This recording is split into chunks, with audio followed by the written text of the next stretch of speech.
नमस्कार दोस्तों, रोडेंस में आपका बहुत बहुत स्वागत है। मैं इस वीडियो में कारक को डिस्कस करूंगा। क्या कारक को डिस्कस करूंगा? परिभाषा: संज्ञा या सर्वनाम के जिस रूप से वाक्य के अन्य शब्दों के साथ उसका संज्ञा या सर्वनाम का क्रिया से संबंध सूचित हो उसे कारक कहते हैं। कारक के भेद कितने होते हैं? 8 होते हैं। ये एग्जाम में कई बार पूछा जा चुका।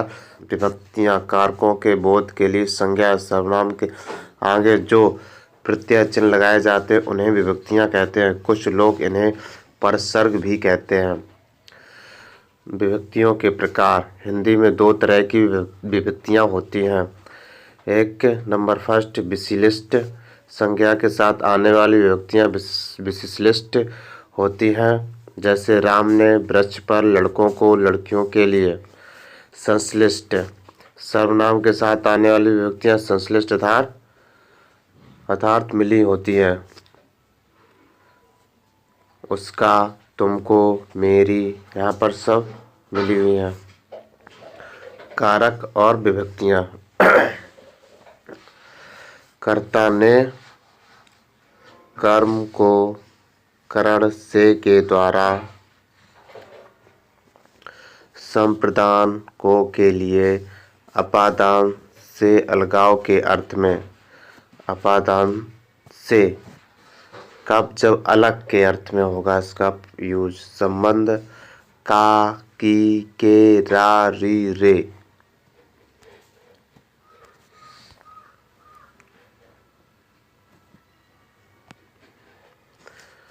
अधिकरण में पर, संबोधन: हे, अरे, अजी, अहो।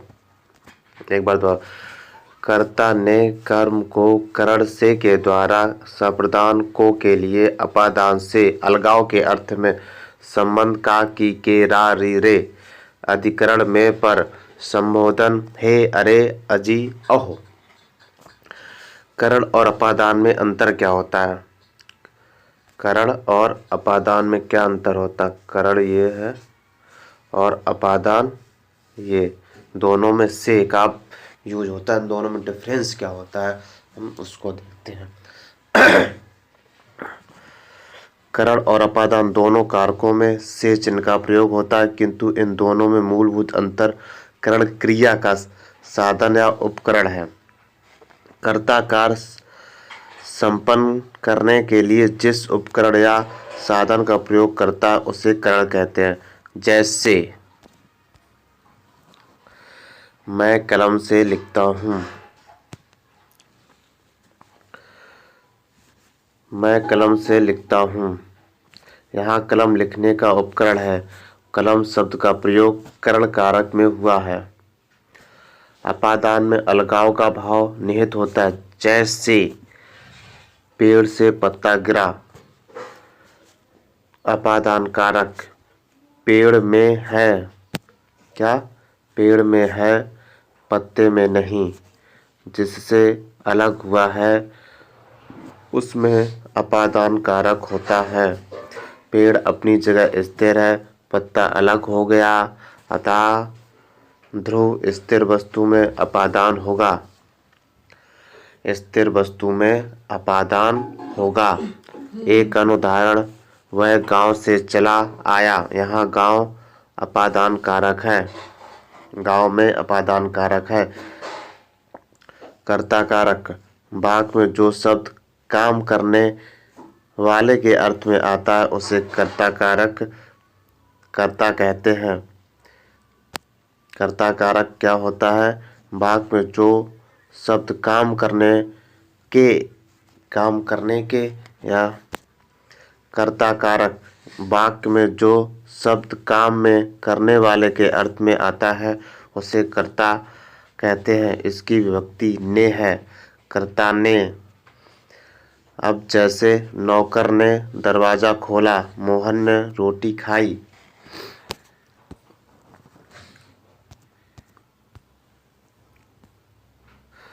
कर्म कारक वाक्य में क्रिया का फल जिस शब्द पर पड़ता है उसे कर्म कारक कहते हैं। इसकी विभक्ति को है। कर्म को। कर्म कारक में विभक्ति क्या को है? नियम फर्स्ट: यदि वाक्य की क्रिया बुलाना, सुलाना, कोसना, पुकारना, भगाना, जगाना इत्यादि हो तो को कर्म कारक होगा। जैसे माँ ने बच्चे को सुलाया, पिता ने पुत्र को पुकारा, लोगों ने डाकुओं को भगाया, शीला ने सावित्री को जी भर कर कोसा।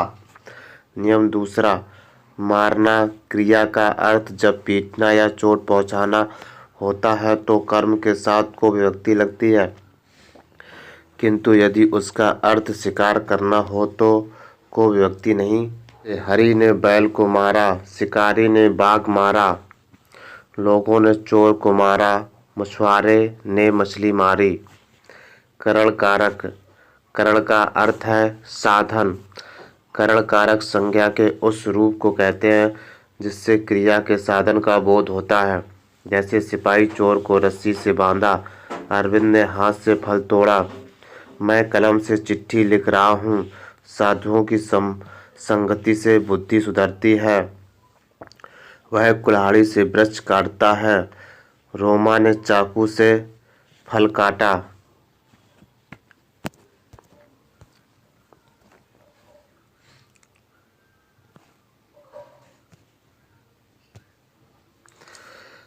संप्रदान कारक, जिसके लिए कुछ किया जाए या जिसको कुछ दिया जाए इसका बोध कराने वाले शब्द के रूप को संप्रदान कारक कहते हैं। जैसे राजा ने ब्राह्मण को धन दिया, गुरु ने शिष्य को ज्ञान देता है, गुरु ही शिष्य को ज्ञान देता है, उसने लड़के को मिठाइयाँ दी, अशोक ने भाई को फल दिया। इसमें क्या संप्रदान कारक है? लड़के को मिठाइयाँ दी, भाई को फल दिया। नियम के हित, के वास्ते, के निमित्त आदि प्रत्यय वाले अवयव भी संप्रदान कारक के प्रत्यय हैं। जैसे राम के हित लक्ष्मण बन गए थे, राम के हित लक्ष्मण बन गए थे। तुलसी के वास्ते ही जैसे राम ने अवतार लिया।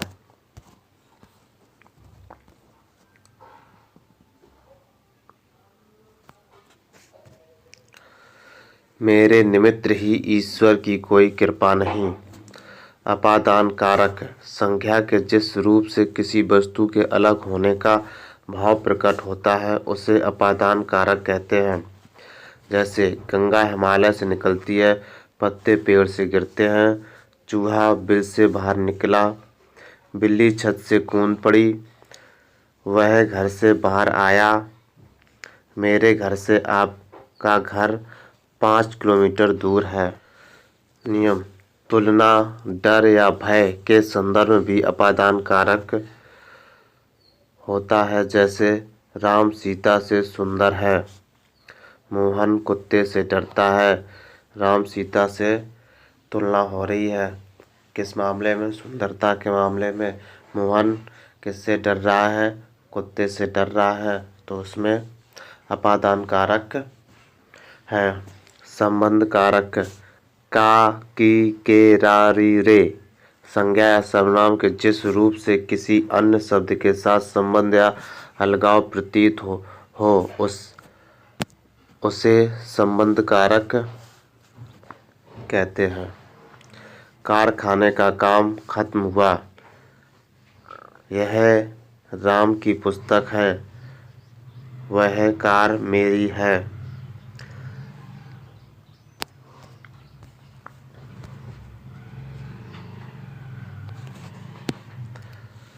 अधिकरण कारक में पर क्रिया या आधार को सूचित करने वाली संज्ञा सर्वनाम के रूप को अधिकरण कारक कहते हैं। सिंह वन में रहता है, बंदर पेड़ पर चढ़ रहे हैं, घड़ी मेज पर रखी है, तोता डाल पर बैठा है, मोहन कमरे में है। संबोधन कारक, क्या संबोधन कारक? हे, अरे, अहो, अजी संज्ञा के जिस रूप से किसी के पुकारने या संकेत करने का भाव पाया जाता है उसे संबोधन कारक कहते हैं। संबोधन कारक के कुछ एग्जाम्पल जैसे हे नाथ मेरे अपराधों को क्षमा करना, हे भगवान मेरी रक्षा करना, अरे मुँह सोहन उधर ना जा।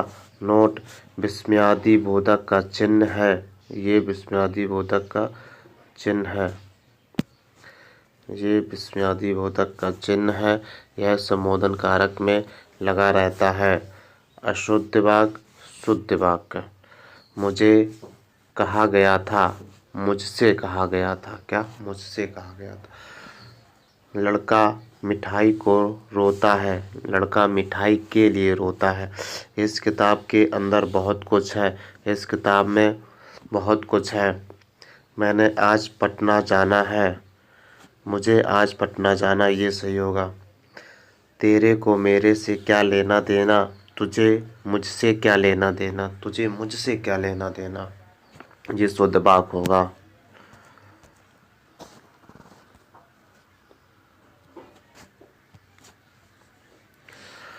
उसे कह दो कि भाग जाए, उसे नहीं उससे कह दो कि भाग जाए, ये शुद्ध वाक्य होगा। सीता से जाकर के कह देना, ये अशुद्ध है। सीता से जाकर कह देना, सीता से जाकर कह देना, जाकर के नहीं, जाकर कह देना। तुम्हारे से कोई काम नहीं हो सकता, तुम्हारे से की जगह तुमसे प्रयोग होगा। तुमसे कोई काम नहीं हो सकता। मैं पत्र लिखने को बैठा, मैं पत्र लिखने के लिए बैठा, ये सही वाक्य होगा। मैं पत्र लिखने के लिए बैठा। मैंने राम को यह बात कह दी थी, मैंने राम से यह बात कह दी थी।